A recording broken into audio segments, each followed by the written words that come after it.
নমস্কার বন্ধুরা, আজকের ক্লাসে সকলকে স্বাগত জানাই। তো চলো আজকের ক্লাস শুরু করছি। দেখো, আমাদের প্রথম প্রশ্ন কি রয়েছে। তৈমুরলংয়ের ভারত আক্রমণের সময় দিল্লির সুলতান কে ছিলেন? যখন তৈমুরলং ভারত আক্রমণ করেছিলেন তখন দিল্লির সুলতান কে ছিলেন? অ্যান্সারটি হয়ে যাবে অপশন বি, নাসিরুদ্দিন মাহমুদ শাহ। তারপর দেখো তৈমুরলং সম্পর্কিত কিছু তথ্য। তৈমুরলংয়ের ভারত আক্রমণের ঘটনা। তৈমুরলং 1398 সালে ভারত আক্রমণ করেন। তিনি সিন্ধু নদী পার হয়ে মুলতান দখল করেন। তিনি খুব বেশি প্রতিরোধ ছাড়াই দিল্লির দিকে যাত্রা করেন। তৈমুর ভেবেছিলেন দিল্লির মুসলিম সুলতানেরা তাদের অধীনস্থ হিন্দুদের প্রতি অতিমাত্রায় সহনশীল ছিলেন। তৈমুরের সেনাবাহিনী 17 ডিসেম্বর পানিপথে ধ্বংস হয়ে যায়।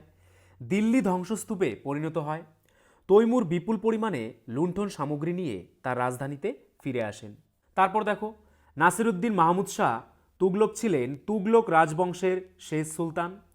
তার রাজত্বকালেই তৈমুর 1398 খ্রিস্টাব্দে ভারত আক্রমণ করেন। তিনি সিন্ধু পার হয়ে মুলতান দখল করেন এবং খুব বেশি প্রতিরোধ ছাড়াই দিল্লিতে চলে যান। তারপর কে রয়েছে দেখো, আকবর। আকবর ছিলেন তৃতীয় মুঘল সম্রাট, যিনি 1556 থেকে 1605 সাল পর্যন্ত রাজত্ব করেছিলেন। আকবর 14 বছর বয়সে মুকুট লাভ করেন। আকবর তার পিতা হুমায়ুনের স্থলাভিষিক্ত হন। একজন শাসক বৈরাম খানের অধীনে তিনি তরুণ সম্রাটকে ভারতে মুঘল শাসনের বিস্তার ও একীভূত করতে সাহায্য করেছিলেন। তারপর কে রয়েছে দেখো, আলাউদ্দিন খিলজি। আলাউদ্দিন খিলজি 1296 থেকে 1316 সাল পর্যন্ত শাসন করেছিলেন। আলাউদ্দিন ছিলেন তার পূর্বসূরি জালালউদ্দিনের ভাতিজা এবং জামাতা। আলাউদ্দিন প্রথম সুলতান, যিনি তার সৈন্যদের লুটের অংশ না দিয়ে নগদ অর্থ প্রদান করেছিলেন। তারপর কে রয়েছে দেখো, ফিরোজ শাহ তুগলক। সুলতান ফিরোজ শাহ তুগলক ছিলেন তুগলক রাজবংশের একমাত্র মুসলিম শাসক, যিনি 1351 থেকে 1388 সাল পর্যন্ত দিল্লির সালতানাতের ওপর রাজত্ব করেছিলেন। তিনি তার রাজ্য জুড়ে শরিয়া প্রতিষ্ঠা করেন। তারপর দেখো কে রয়েছে, ফিরোজ শাহ তুগলক। তিনি 1309 সালে জন্মগ্রহণ করেন এবং তার খুড়তুতো ভাই মোহাম্মদ বিন তুগলকের মৃত্যুর পর দিল্লির সুলতান হন। তিনি তুগলক রাজবংশের সাথে সম্পর্কিত ছিলেন। তিনি তুগলক রাজবংশের তৃতীয় শাসক, যিনি 1320 থেকে 1412 খ্রিস্টাব্দ পর্যন্ত দিল্লিতে শাসন করেছিলেন। তিনি 1351 থেকে 1388 খ্রিস্টাব্দ পর্যন্ত ক্ষমতায় ছিলেন। তিনি তার সেনাবাহিনীকে প্রকৃত অর্থ দিয়ে নয়, বরং জমি দিয়ে পারিশ্রমিক প্রদান করতেন। ব্রিটিশরা তাকে সেচ বিভাগের জনক বলে অভিহিত করেছিল, কারণ তিনি অনেকগুলি বাগান এবং খাল তৈরি করেছিলেন। যমুনাকে হিসার শহরের সাথে সংযুক্তকারী খাল, ঘরগড়ার সাথে শতুদ্র সংযুক্তকারী খাল, ঘরগড়া থেকে ফিরোজাবাদ। ফিরোজ শাহ তুগলকের অধীনে আরোপিত করগুলি কী কী ছিল? খরাজ, জমির উৎপাদনের 1/10 সমান ভূমি কর। তারপর কি রয়েছে, জাকাত, মুসলমানদের সম্পত্তির ওপর 2.5% কর। তারপর রয়েছে খাম, যুদ্ধ লুট করে যার মধ্যে 1/5 রাজ্যের অংশ এবং 4/5 সেনাদের দেওয়া হয়েছিল। তারপর কি রয়েছে, জাজিয়া, অমুসলিমদের বিষয়ের উপর, বিশেষ করে হিন্দুদের ওপর আরোপিত তবে নারী এবং শিশুদের কর থেকে অব্যাহতি দেওয়া হয়েছিল। এছাড়াও অন্যান্য কর আরোপ করা হয়, যেমন চুঙ্গি কর, সেচ কর, বাগান কর এবং বিক্রয় কর। পরবর্তী প্রশ্ন, চিতোরের বিখ্যাত কীর্তিস্তম্ভ বা বিজয়স্তম্ভ কে নির্মাণ করেছিলেন? অ্যান্সারটি হয়ে যাবে অপশন বি, রানা কুম্ভ চিতোরের বিখ্যাত কীর্তিস্তম্ভ নির্মাণ করেছিলেন। বিজয়স্তম্ভ বা কীর্তিস্তম্ভ হল রাজস্থানের চিতোরগড়ের চিত্তর দুর্গের মধ্যে অবস্থিত একটি বিজয়ের স্মৃতিস্তম্ভ। এই স্তম্ভটি মেওয়ার রাজা রানা কুম্ভ 1448 সালে নির্মাণ করেছিলেন। এটি রাজপুতদের দ্বারা অনুশীলন করা ধর্মীয় বহুত্ববাদের একটি উল্লেখযোগ্য উদাহরণ। এটির মোট 9টি তলা রয়েছে। সর্বোচ্চ তলায় জৈনদেবী পদ্মাবতীর একটি চিত্র রয়েছে। পরবর্তী প্রশ্ন, কোনটি সুপ্ত আগ্নেয়গিরির উদাহরণ? নিচের কোনটি একটি সুপ্ত আগ্নেয়গিরি? অ্যান্সারটি হয়ে যাবে অপশন বি, জাপানের ফুজিয়ামা। তারপর দেখো কয়েকটি সুপ্ত আগ্নেয়গিরির উদাহরণ কি কি। ইন্দোনেশিয়ার ক্রাকাতোয়া, আর্জেন্টিনার অ্যাকনকোগুয়া এবং জাপানের মাউন্ট ফুজি হল সুপ্ত আগ্নেয়গিরি। কয়েকটি সক্রিয় আগ্নেয়গিরির উদাহরণ কি কি। ইতালির মাউন্ট ভিসুবিয়াস, আলাস্কার মাউন্ট কাটমাই, ভূমধ্যসাগরের মাউন্ট স্ট্রোম্বলি, আলাস্কার নোভারুপ্টা ও জাপানের মাউন্ট উনজেন। মায়ানমারের পোপো আগ্নেয়গিরিটি হল একটি মৃত আগ্নেয়গিরির উদাহরণ। পরবর্তী প্রশ্ন, কমনওয়েলথ গেমস কত সালে শুরু হয়? অ্যান্সারটি হয়ে যাবে অপশন এ 1930 সালে শুরু হয়। কমনওয়েলথ গেমস প্রথম 1930 সালে অনুষ্ঠিত হয়েছিল। কানাডার হ্যামিল্টনে এই প্রতিযোগিতাটি অনুষ্ঠিত হয়েছিল। শুরুর দিকে এটি ব্রিটিশ এম্পায়ার গেমস নামে পরিচিত ছিল। প্রতি 4 বছর অন্তর এই প্রতিযোগিতাটি অনুষ্ঠিত হয়। ভারত 2010 সালে দিল্লিতে কমনওয়েলথ গেমস আয়োজন করেছিল। 2022 সালের কমনওয়েলথ গেমস ইংল্যান্ডের বার্মিংহামে অনুষ্ঠিত হয়েছিল। 2026 সালের কমনওয়েলথ গেমস স্কটল্যান্ডের গ্লাসগোতে অনুষ্ঠিত হবে।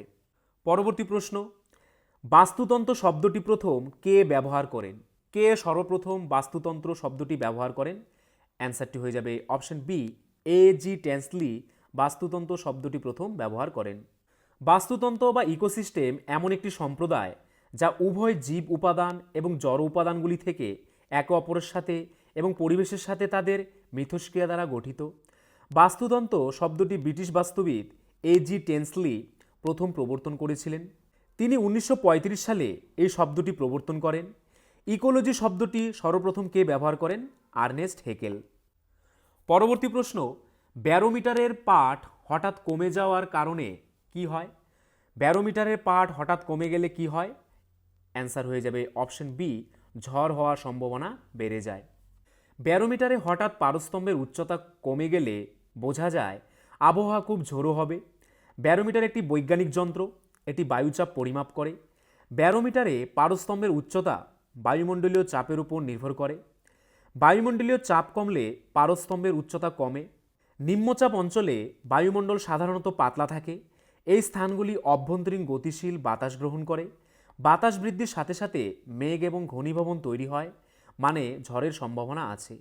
ব্যারোমিটারের পাঠ দ্রুত পড়ে যায়, এর অর্থ একটি তীব্র ঝড় আসছে। তারপর দেখো বিভিন্ন পরিমাপক যন্ত্রের নাম কি রয়েছে। প্রথমে ব্যারোমিটার দিয়ে কী করা হয়? বায়ুমণ্ডলের চাপ নির্ণায়ক যন্ত্রকে বলা হয় ব্যারোমিটার। বায়ুর গতিবেগ মাপার যন্ত্রের নাম কি? এনিমোমিটার। বায়ুতে আর্দ্রতা পরিমাপ করা হয় কিসের সাহায্যে? হাইগ্রোমিটার সাহায্যে। তরলের আপেক্ষিক গুরুত্ব মাপা হয় হাইড্রোমিটার দিয়ে। দুধের বিশুদ্ধতা পরিমাপ করা হয় ল্যাক্টোমিটার দিয়ে। জলের তলায় শব্দ নিরূপণ করা হয় কোন যন্ত্রের মাধ্যমে? হাইড্রোফোন। তাপ পরিমাপক যন্ত্রের নাম ক্যালোরিমিটার। উষ্ণতা পরিমাপক যন্ত্রের নাম থার্মোমিটার। ফ্রিজ, ইস্ত্রি, ওভেন ইত্যাদিতে স্থির তাপমাত্রা নিয়ন্ত্রণ করা হয় কোন যন্ত্রের মাধ্যমে? থার্মোস্ট্যাট যন্ত্রের মাধ্যমে। তারকাসমূহের উত্তাপ নির্ণয় করা হয় কোন যন্ত্রের সাহায্যে? পাইরোমিটারের সাহায্যে। তরলের পৃষ্ঠটান পরিমাপ করা হয় কোন যন্ত্রের সাহায্যে? টেনসিওমিটারের সাহায্যে। বিদ্যুৎ প্রবাহ মাপা হয় অ্যামিমিটার সাহায্যে। বিদ্যুৎ প্রবাহ পরিমাপ করা হয় অ্যামমিটারের সাহায্যে। সূক্ষ্ম মাপের বিদ্যুৎ প্রবাহ পরিমাপ করা হয় গ্যালভ্যানোমিটারের মাধ্যমে। পরিবাহী রোধ মাপা হয় ওহম মিটারের সাহায্যে। বৈদ্যুতিক বিভব বা চাপ পরিমাপ করা হয় ভোল্টমিটারের সাহায্যে। বৈদ্যুতিক আবেশ দ্বারা চার্জ উৎপাদনের সরল যন্ত্রের নাম কি? ইলেকট্রোফেরাস। ইলেকট্রোস্কোপ কি? কোনো বস্তুতে আধানের অস্তিত্ব ও প্রকৃতি নির্ণয় করা হয়। স্পিগমো ম্যানোমিটার দিয়ে কী করা হয়? মানবদেহের রক্তচাপ মাপা হয়। স্টেথোস্কোপ দিয়ে কী করা হয়? হৃৎপিণ্ড ও ফুসফুসের শব্দ পরিমাপ করা হয়। কার্ডিওগ্রাফ কি? হৃৎপিণ্ডের গতি নির্ণায়ক যন্ত্র। ক্রেস্কোগ্রাফ কি? উদ্ভিদের গতি নির্ণায়ক যন্ত্রকে বলা হয় ক্রেস্কোগ্রাফ। পরবর্তী প্রশ্ন, কোন চোল রাজা বাংলা জয় করেছিলেন? কোন চোল রাজা বাংলা জয় করেছিলেন? অ্যান্সারটি হয়ে যাবে অপশন বি প্রথম রাজেন্দ্র চোল। দক্ষিণ ভারতের চোল রাজা প্রথম রাজেন্দ্র চোল বাংলা জয় করেছিলেন। তিনি গৌড়ের পাল রাজা মহিপালকে পরাজিত করেছিলেন। তিনি 1014 খ্রিস্টাব্দে সিংহাসনে বসেন। তিনি উড়িষ্যা, বাংলা, বার্মা এবং আন্দামান ও নিকোবর দ্বীপপুঞ্জ জয় করেন। তিনি গঙ্গাইকোন্ডা চোলম উপাধি ধারণ করে গঙ্গাইকোন্ডা চোলামপুরম নামে একটি শহর গড়ে তোলেন। এইবার দেখো বিভিন্ন রাজবংশ এবং তাদের প্রতিষ্ঠাতা এবং শেষ সম্রাট এবং তাদের সর্বশ্রেষ্ঠ সম্রাট কে ছিলেন। প্রথমে কি রয়েছে দেখো, গুর্জর বা প্রতিহার বংশের প্রতিষ্ঠাতা কে ছিলেন? হরিচন্দ্র। শেষ সম্রাট কে ছিলেন? যশপাল। এবং সর্বশ্রেষ্ঠ সম্রাট কে ছিলেন? প্রথম ভোজ বা মিহির ভোজ। বাতাপির চালুক্য বংশের প্রতিষ্ঠাতা প্রথম পুলকেশী। সর্বশেষ রাজা কে ছিলেন? দ্বিতীয় কীর্তিবর্মন। এবং সর্বশ্রেষ্ঠ রাজা কে ছিলেন? দ্বিতীয় পুলকেশী। রাষ্ট্রকূট বংশের প্রতিষ্ঠাতা কে? দন্তিদুর্গ। সর্বশেষ রাজা কে ছিলেন? চতুর্থ অমোঘ বর্মন। এবং শ্রেষ্ঠ রাজা কে ছিলেন? তৃতীয় গোবিন্দ। কাঞ্চির পল্লব বংশের প্রতিষ্ঠাতা সিংহবিষ্ণু। শেষ সম্রাট অপরাজিত বর্মন এবং শ্রেষ্ঠ সম্রাট প্রথম নরসিংহ বর্মন। তাঞ্জোরের চোল বংশের প্রতিষ্ঠাতা বিজয়ালয় চোল। শেষ সম্রাট ছিলেন তৃতীয় রাজেন্দ্র চোল এবং শ্রেষ্ঠ রাজা ছিলেন প্রথম রাজারাজ চোল। তারপর দেখো দাস বংশের প্রতিষ্ঠাতাকে কুতুবুদ্দিন আইবক। শেষ সম্রাট কে ছিলেন? মাহিউদ্দিন কায়কোবাদ এবং সর্বশ্রেষ্ঠ সম্রাট ছিলেন ইলতুৎমিশ। খলজি বংশের প্রতিষ্ঠাতা জালালউদ্দিন ফিরোজ খলজি, শেষ সম্রাট ছিলেন কুতুবউদ্দিন মোবারক শাহ এবং সর্বশ্রেষ্ঠ সম্রাট ছিলেন আলাউদ্দিন খলজি। তুগলক বংশের প্রতিষ্ঠাতা কে ছিলেন? গিয়াসউদ্দিন তুগলক, শেষ সম্রাট ছিলেন নাসিরউদ্দিন মাহমুদ শাহ তুগলক, শ্রেষ্ঠ সম্রাট ছিলেন ফিরোজ শাহ তুগলক। সৈয়দ বংশের প্রতিষ্ঠাতা খিজির খাঁ, শেষ সম্রাট কে ছিলেন? আলাউদ্দিন আলম শাহ, শ্রেষ্ঠ সম্রাট কে ছিলেন? মোবারক শাহ। লোদি বংশের প্রতিষ্ঠাতা বহুলল লোদি, শেষ সম্রাট ছিলেন ইব্রাহিম লোদি, শ্রেষ্ঠ সম্রাট ছিলেন সিকান্দার লোদি। মুঘল বংশের প্রতিষ্ঠাতা ছিলেন বাবর, শেষ সম্রাট কে ছিলেন? দ্বিতীয় বাহাদুর শাহ, শ্রেষ্ঠ সম্রাট ছিলেন আকবর। সুর বংশের প্রতিষ্ঠাতাকে শের শাহ সুরি, শেষ সম্রাট ছিলেন আদিল শাহ সুরি, শ্রেষ্ঠ সম্রাট কে ছিলেন? শের শাহ। বাহমনি সাম্রাজ্যের প্রতিষ্ঠাতা কে ছিলেন? আলাউদ্দিন হাসান বাহমন শাহ, শেষ রাজা কে ছিলেন? কলিমুল্লাহ শাহ, শ্রেষ্ঠ রাজা কে ছিলেন? ফিরোজ শাহ বাহমনি। পরবর্তী প্রশ্ন, নিচের কোন ফসলকে সোনালী তন্তু বলা হয়? অ্যান্সারটি হয়ে যাবে অপশন ডি, পাটকে সোনালী তন্তু বলা হয়। কয়েকটি বাণিজ্যিক ফসলের নাম কি কি? পাট, তুলা, আখ, তৈলবীজ, তামাক ইত্যাদি এগুলি হলো বাণিজ্যিক ফসল। তারপর দেখো কয়েকটি আবাদ ফসল কি কি? রাবার, কফি, চা, নারকেল ইত্যাদি। কয়েকটি উদ্যান ফসল কি কি? শাকসবজি ও ফল এগুলি হচ্ছে উদ্যান ফসল। রবি শস্য কোনগুলো? গম, মসুর, ডাল, যব, পেঁয়াজ, মটরশুঁটি এগুলি হচ্ছে রবি শস্য। খারিফ ফসল কোনগুলো? ধান, ভুট্টা, তুলা ইত্যাদি হচ্ছে খারিফ ফসল। তেল ফসল বা তৈলজাত ফসল কোনগুলো? সর্ষে, সয়াবিন, সূর্যমুখী ইত্যাদি তেল ফসল। শাকসবজি ও ফল ফসল মানুষের পুষ্টি চাহিদা পূরণে গুরুত্বপূর্ণ। কয়েকটি তন্তু ফসল কি কি? পাট, তুলা, শন, প্রাকৃতিক রেশম এগুলি হচ্ছে তন্তু ফসল। পরবর্তী প্রশ্ন, ভারতীয় সংবিধানের কোন ধারায় ভারতের নাম ও ভূখণ্ডকে নির্দিষ্ট করা হয়েছে? অ্যান্সারটি হয়ে যাবে অপশন এ, 1 নং ধারায়। ভারতের সংবিধানের 1 নং ধারাতে ভারতের নাম এবং সীমানাটিকে সংজ্ঞায়িত করা হয়েছে। সংবিধানের ধারা 1-এ বলা হয়েছে যে ইন্ডিয়া অর্থাৎ ভারত হল সমগ্র রাজ্যগুলির একটি ইউনিয়ন হবে। ভারতের ক্ষেত্রটিকে যা অন্তর্ভুক্ত থাকবে রাজ্যগুলির অঞ্চল, কেন্দ্রশাসিত অঞ্চল এবং ভবিষ্যতে অধিগ্রহণ করা হতে পারে এমন কোনো অঞ্চল। পরবর্তী প্রশ্ন, সালোক সংশ্লেষের প্রধান স্থান কোনটি? সালোক সংশ্লেষের প্রধান স্থান হচ্ছে পাতার মেসোফিল কলা। তারপর দেখো সালোক সংশ্লেষ সম্পর্কিত কিছু তথ্য। সালোক সংশ্লেষের প্রধান স্থান মেসোফিল কলা। সালোক সংশ্লেষকারী অঙ্গাণুটির নাম কি? ক্লোরোপ্লাস্ট। সালোক সংশ্লেষকারী রঞ্জক পদার্থটির নাম কি? ক্লোরোফিল। সালোক সংশ্লেষে সক্ষম প্রাণী কোনগুলো? ইউগ্লিনা ও ক্রাইসেমিবা। সালোক সংশ্লেষে অক্ষম উদ্ভিদ কোনগুলো? সমস্ত রকম ছত্রাক ও স্বর্ণলতা। সালোক সংশ্লেষে সক্ষম ব্যাকটেরিয়া দুটির নাম কি? রোডোসিউডোমোনাস ও রোডোস্পাইরিলিয়াম। পরবর্তী প্রশ্ন, কে বেদকে 4 ভাগে ভাগ করেন? অ্যান্সারটি হয়ে যাবে অপশন এ, মহর্ষি বেদব্যাস বেদকে 4 ভাগে ভাগ করেন। 4টি বেদ হল ঋগ্বেদ, সামবেদ, যজুর্বেদ ও অথর্ববেদ। এই 4টি বেদ সমষ্টিগতভাবে চতুর্বেদী নামে পরিচিত। বেদ হিন্দু ধর্মের প্রাচীনতম ধর্মগ্রন্থগুলির মধ্যে একটি। বেদ প্রাচীন সংস্কৃত ভাষায় লেখা। বেদের আক্ষরিক অর্থ হল জ্ঞান। পরবর্তী প্রশ্ন, কাকে বিন্ধ্য অধিপতি বলা হয়? অ্যান্সারটি হয়ে যাবে অপশন ডি, গৌতমীপুত্র সাতকর্ণীকে বিন্ধ্য অধিপতি বলা হয়। পরবর্তী প্রশ্ন, পৃথিবীতে প্রথম রেলপথ কোন দেশে স্থাপিত হয়েছিল? পৃথিবীতে প্রথম রেলপথ অপশন সি, ইংল্যান্ডে স্থাপিত হয়েছিল। পৃথিবীতে প্রথম রেলপথ ইংল্যান্ডে স্থাপিত হয়েছিল। 1825 সালে জর্জ স্টিফেনসন ইংল্যান্ডের স্টকটন এবং ডার্লিংটন শহরগুলিকে রেলপথে সংযুক্ত করেছিলেন।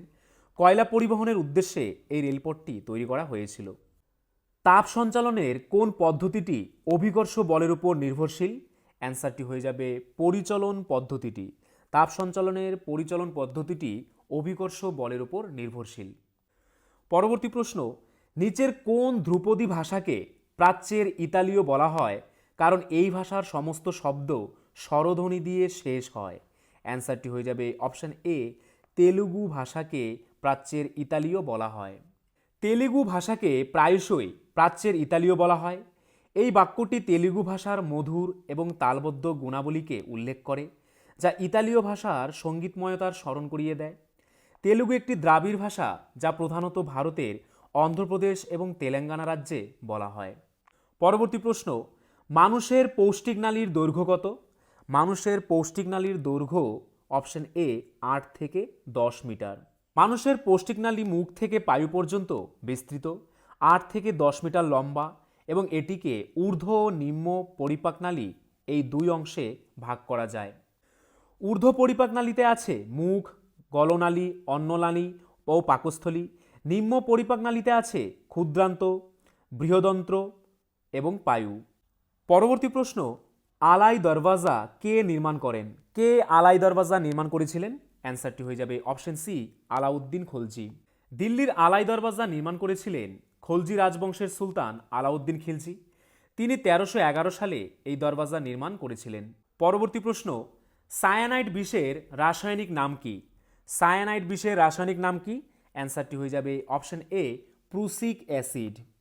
বিষাক্ততা সবচেয়ে বিষাক্ত সায়ানাইডদের মধ্যে রয়েছে hydrogen cyanide, sodium cyanide, potassium cyanide এবং ক্যালসিয়াম সায়ানাইড। এই যৌগগুলি অত্যন্ত বিষাক্ত এবং গুরুতর স্বাস্থ্য ঝুঁকি এড়াতে সাবধানে পরিচালনার প্রয়োজন। পরবর্তী প্রশ্ন, ভারতে কয়টি রাজ্য ও কেন্দ্রশাসিত অঞ্চল আছে?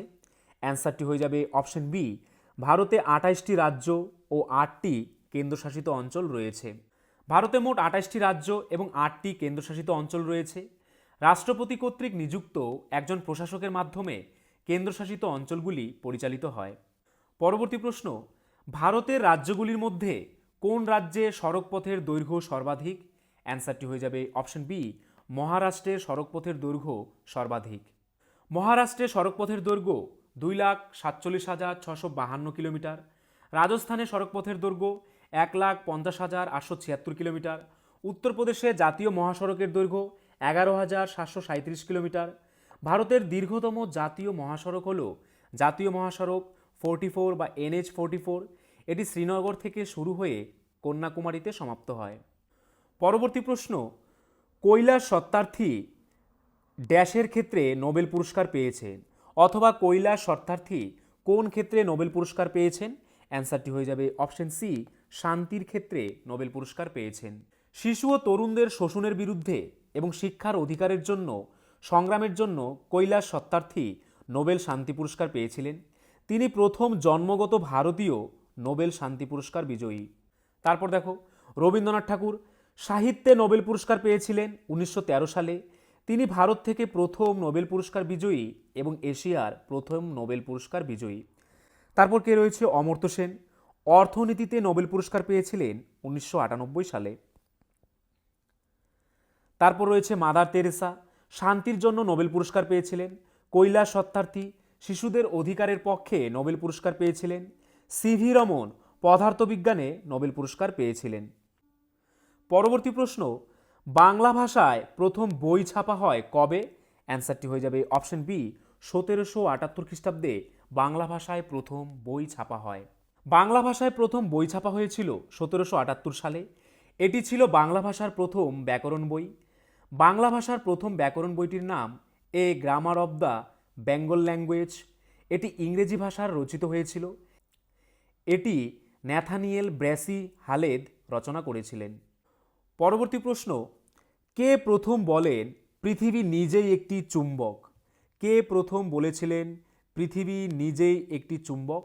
অ্যান্সারটি হয়ে যাবে option B, Gilbert. William Gilbert সর্বপ্রথম বলেছিলেন পৃথিবী নিজেই একটি চুম্বক। ইংরেজ বিজ্ঞানী উইলিয়াম গিলবার্ট 1600 সালে প্রথম বলেন যে পৃথিবী নিজেই একটি বিশাল চুম্বক। তিনি তার দি ম্যাগনেট বইয়ে এই ধারণাটি প্রকাশ করেছিলেন। পরবর্তী প্রশ্ন, পৃথিবীর মোট জনসংখ্যার কত শতাংশ ভারতে বসবাস করে?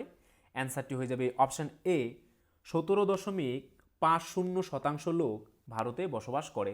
জাতিসংঘের হিসাব অনুযায়ী 2025 সালের মধ্যে চীনকে ছাপিয়ে ভারত বিশ্বের সবচেয়ে জনবহুল দেশ হয়ে উঠবে। 2050 সাল নাগাদ ভারতের জনসংখ্যা 160 কোটি ছাড়িয়ে যাবে।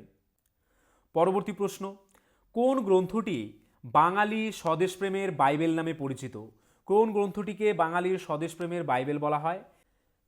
অ্যান্সারটি হয়ে যাবে অপশন বি, আনন্দমঠ গ্রন্থটিকে বাঙালির স্বদেশপ্রেমের বাইবেল বলা হয়। আনন্দমঠকে বাঙালির স্বদেশপ্রেমের বাইবেল বলা হয়। সাধু বিদ্রোহের উপর ভিত্তি করে এই বইটি লেখা হয়েছে। পরবর্তী প্রশ্ন, পর্ণকাণ্ড কিসের রূপান্তর? অ্যান্সারটি হয়ে যাবে অপশন এ, কাণ্ডের রূপান্তর। পর্ণকাণ্ড শব্দের অর্থ হল যার কাণ্ড পাতার মতো রসালো, সবুজ এবং সালোক সংশ্লেষের কাজ করে। ফণিমনসা গাছের সবুজ কাণ্ডে ক্লোরোফিল থাকে। ফণিমনসা গাছের পাতাগুলি পাতার পৃষ্ঠতল থেকে জলের বাষ্পায়ন রোধ করতে পত্রকণ্টকে রূপান্তরিত হয়। গেট বা জিএটিটি নিম্নের কোন বছর ডাব্লিউটিওতে রূপান্তরিত হয়? অ্যান্সারটি হয়ে যাবে অপশন ডি, 1 জানুয়ারি 1995 সালে গেট ডাব্লিউটিওতে রূপান্তরিত হয়। বিশ্ব বাণিজ্য সংস্থা বা ওয়ার্ল্ড ট্রেড অর্গানাইজেশন এর পূর্ব নাম ছিল শুল্ক বাণিজ্য সংক্রান্ত সাধারণ চুক্তি বা গেট। 1995 সালের 1 জানুয়ারি মারাকেস চুক্তির অধীনে ডাব্লিউটিও প্রতিষ্ঠিত হয়েছিল। টেলিগ্রাফিক ইউনিয়ন 1856 সালে প্রতিষ্ঠিত হয়েছিল। বিশ্ব স্বাস্থ্য সংস্থা 7 এপ্রিল 1948 সালে প্রতিষ্ঠিত হয়েছিল। বিশ্ব বাণিজ্য সংস্থা 1995 সালে প্রতিষ্ঠিত হয়েছিল। পরবর্তী প্রশ্ন, ভারতের মোট কয়টি রাজ্যের উপকূল রেখা আছে? অ্যান্সারটি হয়ে যাবে অপশন সি, মোট 9টি রাজ্যের উপকূল রেখা আছে। ভারতের 9টি রাজ্যের উপকূল রেখা রয়েছে। এই রাজ্যগুলি হল গুজরাট, মহারাষ্ট্র, গোয়া, কর্ণাটক, কেরালা, তামিলনাড়ু, অন্ধ্রপ্রদেশ, ওড়িশা ও পশ্চিমবঙ্গ। পরবর্তী প্রশ্ন, কে বাঁশের বাঁশি বাজানোর জন্য বিখ্যাত? অ্যান্সারটি হয়ে যাবে অপশন সি, পান্নালাল ঘোষ বাঁশের বাঁশি বাজানোর জন্য বিখ্যাত। পান্নালাল ঘোষ ছিলেন ভারতীয় শাস্ত্রীয় সঙ্গীতের ইতিহাসে একজন কিংবদন্তি ব্যক্তিত্ব, বিশেষ করে ভারতীয় বাঁশির পথিকৃৎ হিসেবে বিখ্যাত। বরিশালে জন্মগ্রহণকারী পান্নালাল একজন কণ্ঠশিল্পী হিসেবে তার সঙ্গীত জীবন শুরু করেন এবং তারপর বাঁশির জাদুতে বিমোহিত হন। তারপর দেখো কয়েকজন উল্লেখযোগ্য বাঁশিবাদক কে কে: হরিপ্রসাদ চৌরাশিয়া, পান্নালাল ঘোষ ও রঘুনাথ শেঠ। কয়েকজন উল্লেখযোগ্য সেতারবাদক: পণ্ডিত রবিশঙ্কর, নিখিল ব্যানার্জি, ওস্তাদ বিলায়েত খান, সুজাতা খান, উমাশঙ্কর, অনুষ্কা শঙ্কর। কয়েকজন সানাই বিশারদ: ওস্তাদ বিসমিল্লা খান, দয়াশঙ্কর, হরি সিং, আলী আহমেদ। কয়েকজন শরৎবাদক: ওস্তাদ আমজাদ আলী খান, ওস্তাদ আলী আকবর খান, ওস্তাদ আলাউদ্দিন খান, বিশ্বজিৎ রায় চৌধুরী। কয়েকজন তবলাবাদক: ওস্তাদ সাফাত আহমেদ খান, স্বপন চৌধুরী, জাকির হোসেন, লতিফ খান, আল্লাহ রাখা খান। তারপর বিখ্যাত একজন বেহালাবাদক, কি নাম? এল সুব্রামণিয়াম। বিখ্যাত সারঙ্গীবাদক কারা কারা? ওস্তাদ বিন্দু খান, আশিক আলী খান। গিটারবাদক কারা? যতীন মজুমদার ও বিশ্বমোহন ভাট। পরবর্তী প্রশ্ন, নিম্নলিখিত কার দ্বারা ভারতে রেপো হার বা রেপো রেট ঘোষণা করা হয়? কার দ্বারা ভারতে রেপো হার ঘোষণা করা হয়? অ্যান্সারটি হয়ে যাবে অপশন সি, ভারতীয় রিজার্ভ ব্যাংক দ্বারা ভারতে রেপো হার বা রেপো রেট ঘোষণা করা হয়। বর্তমানে 2024 সালের ডিসেম্বর মাস থেকে রিজার্ভ ব্যাংক অফ ইন্ডিয়ার গভর্নর রয়েছেন সঞ্জয় মালহোত্রা। শক্তিকান্ত দাস ছিলেন 2018 থেকে ভারতীয় রিজার্ভ ব্যাংকের 25তম গভর্নর। স্যার সিডি দেশমুখ ছিলেন প্রথম ভারতীয় যিনি গভর্নর এবং স্বাধীন ভারতের প্রথম গভর্নর হিসেবে দায়িত্ব পালন করেন। বন্ধুরা, এই ছিল আজকের ভিডিও। তোমরা যদি আমাদের চ্যানেলে নতুন হয়ে থাকো, আমাদের চ্যানেলটিকে অবশ্যই সাবস্ক্রাইব করে নোটিফিকেশন অল করে রাখবে। তার পাশাপাশি তোমরা যদি আমাদের পুলিশের ব্যাচে অ্যাডমিশন নিতে চাও, তাহলে আমাদের স্ক্রিনে দেওয়া নাম্বারে একবার এক্ষুনি হোয়াটসঅ্যাপ করে নাও। আর আজকের ভিডিওর যদি পিডিএফ পেতে চাও, তাহলে আমাদের টেলিগ্রাম চ্যানেলে জয়েন করে নাও, বেঙ্গলি নলেজ একাডেমি এই চ্যানেলে, যেটি এই ভিডিওর ডেসক্রিপশনে